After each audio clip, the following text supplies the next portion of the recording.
How to fix your laptop's touchpad not working. Hello guys, this is Atticus and welcome back to another tutorial video. In today's video, I'll teach you guys how you can fix your touchpad not working.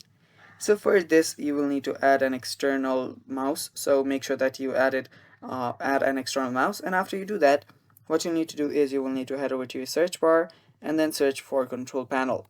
So simply search for control panel. And after you search for control panel, open it up and head over to hardware and sound. Tap on hardware and sound, and after you here under devices and printers, you will find device manager. You will also find the mouse option. You can tap on that as well. After you're here, you will see different options. Just play through it and make sure that your settings are all correct.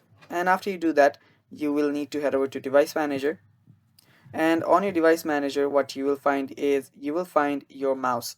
So simply search for your mouse or your cursor. You'll see mice and other pointing devices right here. Choose your mouse, head over to driver. Now you can disable your driver and then enable it again, or you can simply update your driver. Even after doing both of those, if it does not work, you can uninstall your device driver and your device will automatically install your device or mouse driver for you. And that is how you fix the issue, guys, and that is all for the video too. Thanks for watching, stay tuned for more, and bye bye.